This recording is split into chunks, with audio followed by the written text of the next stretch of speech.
Welcome to the series of heroes of faith. میرے عزیزو، آج ہم کلیسیا کی تاریخ کے ایک ایسے عظیم خادم کے بارے میں سیکھیں گے جس نے سچائی کے لیے پوری دنیا کی مخالفت برداشت کی۔ اس خادم کا نام ایتھنیسیس تھا۔ تاریخ اسے اکثر اس جملے سے یاد کرتی ہے کہ ایتھنیسیس دنیا کے مقابلے میں کھڑا رہا۔ اس کا مطلب یہ ہے کہ جب تقریباً پوری دنیا غلط تعلیم کی طرف جھک گئی تھی، تب بھی ایتھنیسیس خدا کے کلام کی سچائی پر مضبوطی سے قائم رہا۔ ایتھنیسیس تقریباً سن 296 میں مصر کے مشہور شہر اسکندریہ میں پیدا ہوا۔ اسی وجہ سے اسے اسکندریہ کا ایتھنیسیس بھی کہا جاتا ہے۔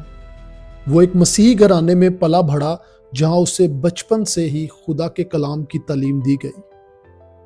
کلیسیائی روایت کے مطابق مانا جاتا ہے کہ جب وہ ابھی بچہ ہی تھا تو ایک دن اسکندریہ کے بشپ نے دیکھا کہ چند بچے کھیل کھیل میں بپتسمہ دینے کی نقل کر رہے ہیں، اور ایتھنیسیس اس کھیل میں پادری کا کردار ادا کر رہا تھا۔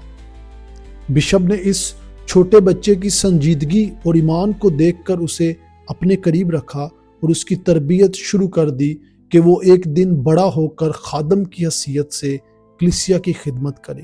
اسی تربیت کے ذریعے ایتھنیسیس خدا کے کلام میں مضبوط ہوتا گیا اور اپنی نوجوانی میں ہی ایک گہرا عالم الہیات بن گیا۔ میرے عزیزو، اس زمانے میں کلیسیا کے اندر ایک بڑی غلط بدعتی تعلیم پھیل رہی تھی جسے ایرین ازم کہا جاتا ہے۔ اس تعلیم کے مطابق یسوع مسیح کو مکمل خدا نہیں مانا جاتا تھا، بلکہ صرف ایک مخلوق سمجھا جاتا تھا۔ لیکن بائبل ہمیں سکھاتی ہے کہ یسوع مسیح حقیقی کامل خدا اور حقیقی کامل انسان ہے۔ ایتھنیسیس نے اسی سچائی کا دفاع کیا۔ سن 325 میں نکایا کی مشہور کونسل، جسے نیسین کونسل بھی کہا جاتا ہے، بلائی گئی تاکہ اس مسئلے کا فیصلہ کیا جا سکے۔ ایتھنیسیس اس وقت نوجوان تھا، لیکن وہ اس کونسل میں اپنے بشپ کے ساتھ شریک ہوا۔ وہاں اس نے بڑی دلیری کے ساتھ بائبل کی تعلیم کو پیش کیا کہ خدا کا بیٹا یسوع مسیح مخلوق نہیں، بلکہ خدا باپ اور خدا روح القدس کے ساتھ ایک ہی جوہر رکھتا ہے۔ اسی کونسل میں نکایا کا عقیدہ وجود میں آیا، جس نے اعلان کیا کہ یسوع مسیح ناصری ایک کامل حقیقی خدا اور ایک کامل حقیقی انسان ہے۔ کچھ سال بعد ایتھنیسیس اسکندریہ کا بشپ بن گیا، لیکن اس کی خدمت آسان نہیں تھی۔ جن لوگوں نے غلط تعلیم کو قبول کیا تھا وہ اس کے سخت مخالف بن گئے۔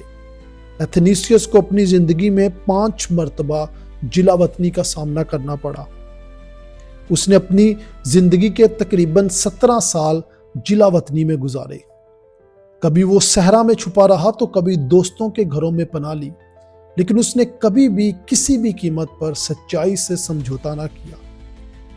میرے عزیزو، یہی ایک سچے خادم کی پہچان ہے کہ وہ حالات کے مطابق سچائی کو نہیں بدلتا، بلکہ سچائی کے مطابق اپنی زندگی کو قائم رکھتا ہے۔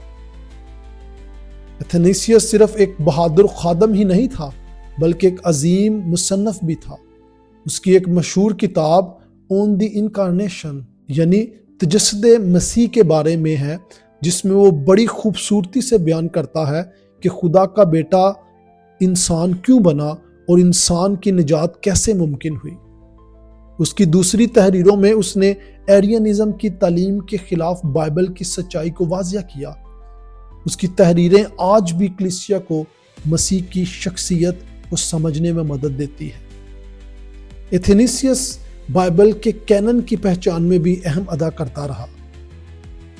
سن 367 میں اس نے خط لکھا جس میں اس نے نئے عہد نامہ کی وہی 27 کتابیں بیان کی جو آج ہماری بائبل میں شامل ہیں۔ اس طرح اس نے کلیسیا کی رہنمائی کی کہ کون سی کتابیں خدا کے الہامی کلام کا حصہ ہیں۔ آخرکار اپنی طویل جدوجہد کے بعد ایتھنیسیس کو اسکندریہ میں امن کے ساتھ خدمت کرنے کا موقع ملا۔ سن 373 میں اس نے اس جہان فانی سے رخصت کی اور اپنے حقیقی نجات دہندہ سے جا ملا۔ وہ تقریباً 70 سال کا تھا اور اپنی آخری سانس تک کلیسیا کو سچائی میں مضبوط کرتا رہا۔ میرے عزیزو، ایتھنیسیس کی زندگی ہمیں ایک بہت بڑا سبق دیتی ہے۔ وہ ہمیں سکھاتی ہے کہ سچائی ہمیشہ آسان نہیں ہوتی، لیکن خدا کے خادم کا فرض ہے کہ وہ خدا کے کلام پر قائم رہے، چاہے مخالفت کتنی ہی کیوں نہ ہو جائے۔ جب دنیا بدلتی ہے تب بھی خدا کا کلام نہیں بدلتا۔